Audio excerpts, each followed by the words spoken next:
ہمارے یہاں روایتوں میں ملتا ہے کہ ان کی والد کا نام عبداللہ ہوگا، ماں کا نام آمنہ ہوگا۔ ہمارے ہی اسی عصر میں بہت سارے لوگ ہیں الحمدللہ انہوں نے ملاقات کی ہے، بہت ملاقات یا اور کیا ہم حسن ان سے اللہ یاری ملے صاحب ہیں۔ اس میں سے ایک ہے؟ جی، سب سے پہلا میرا سوال ہے آپ سے کہ آپ اپنی لائف جرنی کے اعتبار سے کچھ بتائیے کہ آپ کہاں سے بہت ہیں اور مہربانی آپ یہاں کو، تک کیسے؟ یہ میری لائف جرنی جو ہے نا، کیا عرض کروں اب، سوائے تقصیر کے، قصور کے، گناہ کے، خطا کے، خامیوں کے، اس کے علاوہ کچھ نہیں ہے۔ امید ہے کہ اللہ تعالی ہمیں معاف کر دیں اور اللہ تعالی ہمیں انشاءاللہ اللہ تعالیٰ کی مغفرت ہمارے شامل حال ہوں۔ اور میں علم کا دعوے دار نہیں ہوں، علم تو بہت عظیم چیز ہے، ہم طالب علم ہیں، انشاءاللہ تبارک و تعالی خداوند متعال ہمیں قرآن و عطرت کے علوم سے نوازے۔ تو میرے پاس یہی ہے میرا سوانح حیات، لائف جرنی کی وجہ سے میری پیدائش افغانستان کی، ہمارے پورے خاندان شیعہ ہیں، ماں باپ کی طرف سے، ماں کی طرف سے بھی، باپ کی طرف سے، دادا نانا دونوں طرف سے الحمدللہ سب شیعہ ہیں، اور الحمدللہ رب العالمین ہمارا پورا خاندان ہی مذہبی ہے، الحمدللہ شروع ہی سے مذہبی رہا ہے۔ مجھے بچپن سے شوق تھا کہ میں دینی تعلیم حاصل کروں، تو کچھ دینی تعلیم حاصل کی الحمدللہ رب العالمین۔ تو میں سب سے پہلے جاننا چاہتا ہوں کہ شیعہ کی ہسٹری کیا ہے، یہ اسٹارٹ کہاں سے ہے اور آپ کیا سمجھتے ہیں اس کے شیعہ بارے میں؟ کی ہسٹری یہاں کیا سے ہے ہمیں کہ بتانا اللہ چاہتے ہیں؟ تعالیٰ نے سب سے پہلے جو خلق کیا رسول اللہ صلی اللہ علیہ وآلہ وسلم کی خلقت کی، اور اس کے بعد ائمہ طاہرین علیہم السلام، اہل بیت اطہار علیہم السلام کی خلقت کی۔ اس سے پہلے کہ وہ آسمان خلق کرے، زمین خلق کرے، انبیاء کو خلق کرے، ملائکہ کو خلق کرے، تو سب سے پہلے جن کو ہستیوں کو خلق کیا ہے وہ 14 نور ہیں اللہ تعالیٰ کے، ہمارے 12 امام رسول اللہ صلی اللہ علیہ وآلہ وسلم اور حضرت زہرا سلام اللہ علیہا۔ تو ہسٹری ان کی یہ ہے کہ اس دنیا کی خدمت سے، اس دنیا کی تاریخ سے پہلے سب سے اقدم جو ہیں اہل بیت طاہرین علیہم السلام ہیں۔ اور اس اللہ تعالیٰ نے جتنے انبیاء بھیجے ہیں، ملائکہ کی خلقت کی، انبیاء کی خلقت کی، ان سب سے جو عہد لیا وہی ہے کہ ہمارے رسول صلی اللہ علیہ وآلہ وسلم کی رسالت کی عہد لی، اور ائمہ اطہار علیہم السلام کی ولایت اور ان کی نصرت کی عہد لی۔ تو یہ ہے تشیع کی تاریخ۔ اچھا، اب آپ بات کرتے ہیں 12 اماموں کی، تو اس کے بارے میں آپ کیا کہتے ہیں؟ یہ 12 امام وہ کون اللہ ہیں؟ کے مخلوق ہیں، کیسے ہمارے انہیں 12 ماننا ہے؟ امام اللہ کے مخلوق ہیں، اللہ کے عبد ہیں، جیسے رسول اللہ صلی اللہ علیہ وآلہ وسلم اللہ کے عبد ہیں، اللہ کے سامنے بے بس، بے چارہ، اللہ کے سامنے، اور اللہ کا مملوک، اللہ کا عبد، عبد یعنی غلام، عبد یعنی عبد کے پاس کچھ بھی نہیں ہے، تو یہ اللہ کے عبد ہیں، اللہ کے مخلوق ہیں، لیکن اللہ نے ان کی خلقت کی ہے سب خلائق سے افضل۔ اللہ تعالیٰ سب خلائق پر ان کو برتری عنایت فرمائی ہے، علم کے لحاظ سے، قرب کے لحاظ سے، فضائل نفسانی کے لحاظ سے، طہارت و عصمت کے لحاظ سے، اور اجر آخرت کے لحاظ سے سب خلائق پہ افضل ہیں۔ اور یہ ائمہ اطہار علیہم السلام رسول اللہ صلی اللہ علیہ وآلہ وسلم کی طرح معصوم ہیں۔ رسول اللہ صلی اللہ علیہ وآلہ وسلم کے جتنے علوم تھے، اور انبیاء سلف کے جتنے علم تھے شرائع کے، جتنے علم تھے وحی کے، وحی صرف قرآن تو نہیں ہے، تورات بھی وحی، انجیل بھی وحی، زبور بھی وحی ہے، ان سب کا علم ائمہ اطہار علیہم السلام کے، جس طرح رسول پاک صلی اللہ علیہ وآلہ وسلم کے پاس تھا، ائمہ طاہرین علیہم السلام کے پاس ہے۔ کہ دیکھیں رسول صلی اللہ علیہ وآلہ وسلم دنیا سے گئے، پورے انسانیت کے لیے وہ ہدایت لے کے آئے تھے، یعنی جو سوال بھی کرنا تھا آپ رسول اللہ صلی اللہ علیہ وآلہ وسلم سے کرتے، ان کے پاس جواب تھا، یا اللہ نے ان کو علم دیا تھا، یا جبرائیل وحی لے کے آتا ان کے لیے، ٹھیک ہے نا، پوری انسانیت کے لیے ہدایت، عبادت کیسے کرنی ہے، نسک کیسے بجا لانے ہیں، قرآن کی آیات کی تفسیر کیا ہے، انبیاء علیہم السلام کی تاریخ کیا ہے، اور قیامت کے احوال کیا ہوں گے، آئندہ دنیا میں کیا ہوگا، یہ سب رسول پاک صلی اللہ علیہ وآلہ وسلم کے پاس یہ علم تھا۔ اور اس کے علاوہ قرآن مجید کے تفاسیر سب رسول پاک صلی اللہ علیہ وآلہ وسلم، وہ سب معلم قرآن تھا۔ رسول صلی اللہ علیہ وآلہ وسلم کے چلے جانے کے بعد یہ سب ضائع ہو گیا، یعنی آپ لوگوں کے ورژن اگر ہم لے لیں، ہمارے جو آپ بھائی ہیں اہل سنت جو کہلاتے ہیں، یہ سب ضائع ہو گیا، یعنی ختم، کسی کو انتقال نہیں ہوا، صحابہ کو شاید انتقال ہو، یہ علم منتقل ہو گیا، لیکن وہ صحابہ نے کیا کیا، ہمیں تو نہیں پہنچا، وہ ہمارے پاس ابھی کیا ہے، آپ کے کتب میں سب ملا دیں 3-4 ہزار سے 5 ہزار زیادہ سے زیادہ صحیح حدیث ہے، سب احادیث ملا دیں، سب احادیث ملا دیں، شاید 10-15 ہزار حدیث ہیں، سب احادیث ضعیف وغیرہ سب ملا دیں 10,000 حدیث، وہ بھی اکثر ایسی چیزوں پر کہ شاید ان کا یعنی بہت سارے ایسے احادیث ہیں جو ہمارے سوالات کا جواب نہیں دیتے، ہم ابہام میں رہتے ہیں، اشکال میں رہتے ہیں، تحیر میں رہتے ہیں، قرآن کی آیات کی تفسیر کیا ہے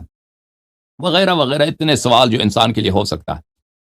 تو یہ سب علوم کہاں گئے؟ اگر رسول اللہ صلی اللہ علیہ وآلہ وسلم نے کسی کے حوالے نہیں کیا،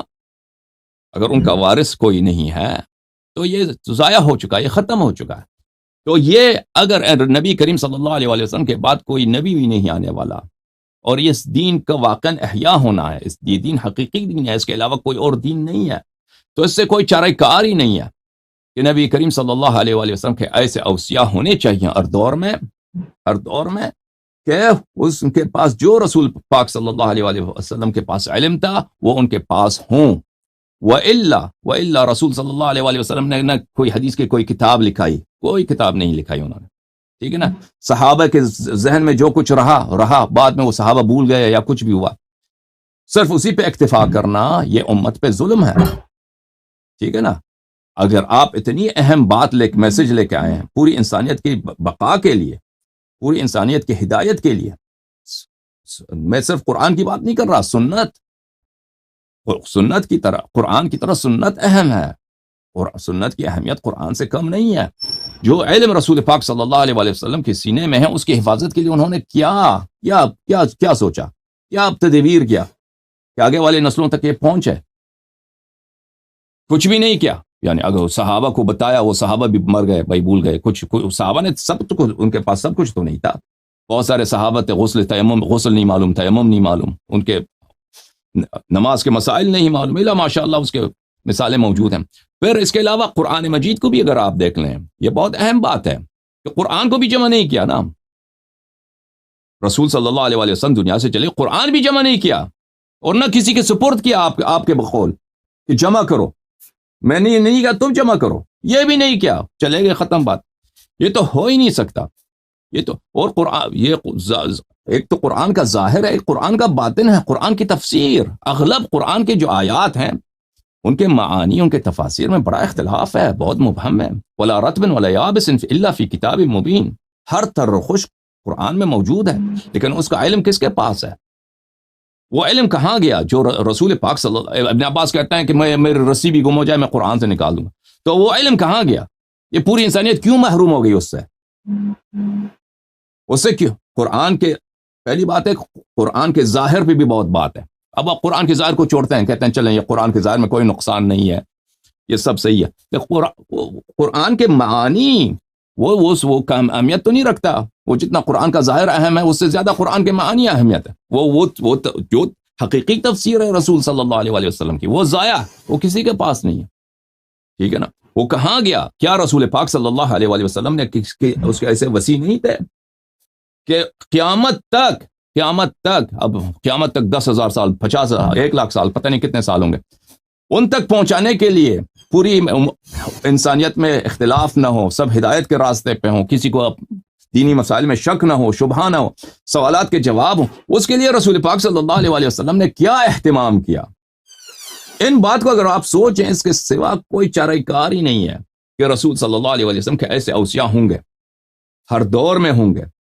جن کے پاس یہ سارا علوم ہے، جن کے پاس یہ سارا علوم جو رسول پاک صلی اللہ علیہ وآلہ وسلم کے پاس تھا، ان کے پاس ہے۔ وَإِلَّا، اگر ایسا نہیں ہے تو یہ اتنا ظلم امت پر، انسانیت پر، کہ آپ اتنا آب حیات لے کے آئے اللہ کی جانب سے۔ رسول اللہ صلی اللہ علیہ وآلہ وسلم نے انسانیت کے لیے آب حیات، جو مردوں کو زندہ کرے، یعنی انسان کافر ہے، مجاہل، وہ مردہ ہی ہے۔ اسلام نور ہے، ہدایت ہے، ایمان ہدایت ہے، نور ہے، یہ انسان کو زندہ کر دیتا ہے۔ تو یہ آب حیات آپ لے کے آئے، اور اس کو آگے والے نسلوں تک پہنچانے کے لیے کوئی اہتمام نہیں کیا، یہ سب ضائع ہو گیا۔ تو اگر آپ یہ سوچیں تو یہ سلسلہ ہونا چاہیے۔ آخر الزمان میں امام مہدی علیہ الصلوۃ والسلام کی اگر ولادت آخر الزمان میں ہوگی تو یہ سارے علوم ان کے پاس کہاں سے آئیں گے؟ بخاری مسلم وغیرہ میں وہ تو سب ابھی موجود ہے، وہ تو ابھی ہے بخاری مسلم۔ اگر اسی احادیث سے انہوں نے لینا، یہ احادیث، یہ روایات یہ جو سنت ہمارے پاس موجود ہے یہ اختلافات حل کرنے کے لیے کافی نہیں ہے، اور سوالات جواب دینے کے لیے کافی نہیں ہے، قرآن کی تفسیر کے لیے جواب نہیں ہے، بہت سارے امور ہیں دین میں جو مجہول ہیں ان کے جواب دینے کے لیے کافی نہیں ہے۔ تو یہ سلسلہ متصل ہونا چاہیے، متصل ہونا چاہیے کہ امام مہدی علیہ الصلاۃ والسلام نے اپنے والد سے لیا ہے، ان کے والد نے اپنے والد سے لیا ہے، اس طرح رسول پاک صلی اللہ علیہ وآلہ وسلم تھا۔ جی، تو کوئی ان سے ملا ہے امام مہدی سے؟ بہت اس طرح کی دلیل ملتی ہے آپ کو؟ بے حساب ملے، جس طرح کی بہت سارے لوگ ان سے ملے ہیں، بہت سارے کوئی شخص کسی سے ملتا ہے اس کی کیا ہوتا ہے، اس کی روایت ہوتی ہے۔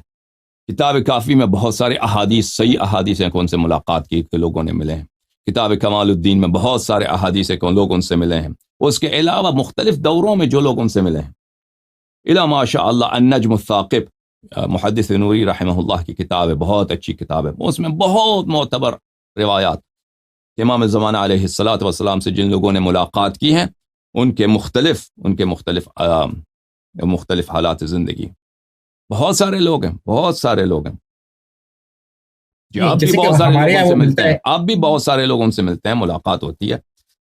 لیکن جو شخص کی ملاقات ہوتی ہے وہ اس کو اجازت نہیں ہوتی کہ وہ کسی سے یہ اس بات کا اظہار کرے کہ میں ان سے ملا ہوں، یا اس کے اپنی کہانی سنائے۔ تو یہ کہانیاں کہاں سے سنائی جاتی ہیں؟ وہ بعض میں ان کے احوال سے پتہ چل جاتا ہے، یا بعض کو اجازت ہوتی ہے کہ وہ اپنے خاص افراد کو بتائیں، تو اس طرح وہ روایت ہوتی ہے۔ وَإِلَّا بہت سارے لوگ ملتے ہیں امام زمانہ عجل اللہ تعالی فرجہ الشریف سے، کوئی بھی شخص ان سے مل سکتا ہے، ملنا ان سے مشکل نہیں ہے، ملنا ان سے مشکل نہیں ہے کہ آپ اگر کوئی شخص مخلص ہو، دعا کرے، توسل کرے تو ملاقات کا دروازہ کھلا ہے۔ البتہ یہ ضروری نہیں ہے کہ جو بھی شخص ملاقات کی تمنا کرے اس کو مل جائے، لیکن اگر انسان مخلص ہو، اصرار کرے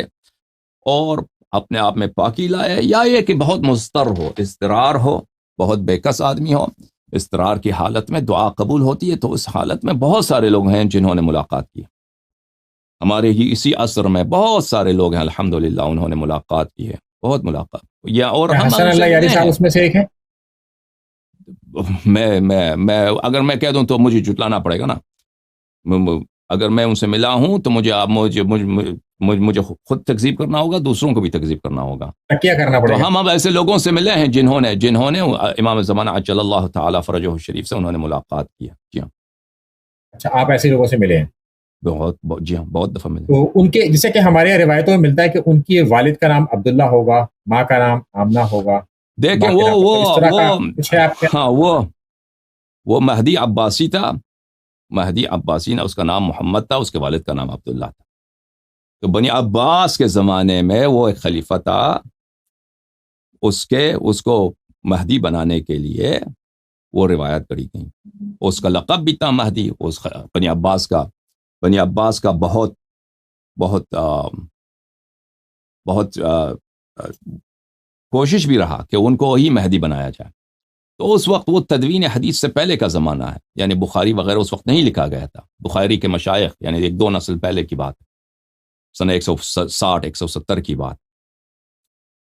تو اس زمانے میں ایسی بہت ساری روایات کری گئی، اور آپ کی کتب میں وہ روایات موجود ہیں، اور وہ بھی اخبار احاد ہیں۔ تو وہ بنی عباس کی جو خلافت ہوئی تھی ابتدا میں وہ امامت کے مدعی نہیں تھے۔ بنی عباس شروع میں یہ کہہ رہے تھے، انہوں نے خود بیعت کیا تھا بنی عباس نے نفس زکیہ سے، محمد ابن عبداللہ ابن الحسن المثنى سے، ابن الحسن ابن علی ابن ابی طالب علیہ السلام سے، جن کو نفس زکیہ کہتے ہیں۔ تو اس شخص سے انہوں نے بیعت کیا تھا، نفس زکیہ سے۔ تو بعد میں لیکن بنی عباس کو جب قبضہ ہو گیا تو انہوں نے کہہ دیا کہ ہم آپ کو خلافت نہیں دیتے، پر اس کو قتل کیا، نفس زکیہ کو۔ وہ ہمارے پاس نفس زکیہ نہیں، آپ کے کتب میں اس کو نفس زکیہ کہا جاتا ہے، تو اس کو قتل کیا گیا۔ تو اس زمانے سے ایسے احادیث گڑھی گئیں، ایک تو کہ محمد کو جو امام حسن مجتبی علیہ السلام کے نسل سے ایک نوجوان تھا بہت خوبصورت، اس کو مہدی بنانے کے لیے، محمد ابن عبداللہ بنانے کے لیے، اور اس کے بعد مہدی عباسی جو ہارون کا ظاہراً پوتا تھا، نہیں ہارون کا باپ تھا، اس طرح اس کو ابھی مجھے دیکھنا پڑے گا اس کے بنی عباس کے خلفاء کی ترتیب، اس کے والد کا نام عبداللہ ہے، اور وہ خود محمد کہلاتا ہے۔ تو ان دونوں کے لیے، ان کو مہدی بنانے کے لیے ایسی روایت بنائی گئی۔